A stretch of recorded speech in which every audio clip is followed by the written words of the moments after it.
Welcome today to these insights from my guides on clearing self-judgment, something that we are all very prone to be involved with. It's so easy for us to look at others and find ourselves lacking. It's so easy to look back at what we consider our failures and find ourselves not good enough. And we are our worst enemies every time for looking back at where we are not good enough, even when things tend to go well. At the back of our minds, we are constantly judging, constantly finding ourselves to be less than and not deserving. And our guides are asking us to step into who we have come here to be. We cannot be anybody else. And most of what we assume others want us to be is only our own perception. Very often, no other person has said to us, I want you to be this and I want you to be that. But we look at ourselves and think, if only we could be like that, and we try. And we spend so much of our time, wasting our time, trying to be those things that we are not. And then, of course, we start to feel even worse about ourselves because in some way, we actually realize we are betraying who we really are. So this is the time to step forward. Forgive yourself for all that you have judged yourself for in the past. Don't continue to judge yourself. Allow yourself to see humor in a situation. Think to yourself, oh, there I go again playing that game. And have a giggle and move away from it. Don't allow it to be yet another thing that you find yourself lacking.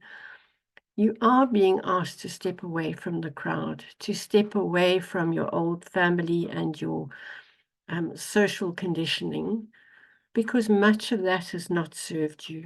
So have the courage to step forward in knowing who you are, in bringing heaven to earth, to bringing yourself into the space. Our old beliefs are what trap us so much. We get caught up in what somebody else we've heard say about us, what we think others think about us. Many of our beliefs we've just absorbed. We haven't even given them any thought. What we think is necessary to step forward in every day, it's actually time to look at each and every one of these and say, is this truly my belief? Or am I just speaking the belief of others? Perhaps from my upbringing, perhaps what I have always believed I am socially needing to do. There are so many social constraints. What is sin in one place is not sin in another. Sin is very geographical, depending on where you live, depending on who your family is, depending on the kind of life you live. So be kind to yourself. Connect yourself deeply to Mother Earth. Connect yourself deeply to Great Spirit. Allow those energies to move through you. Allow yourself to understand that you are unique, combining the energies of Great Spirit and Mother Earth, and being guided by all your guides, and combining that with the energy that you carry makes you totally unique.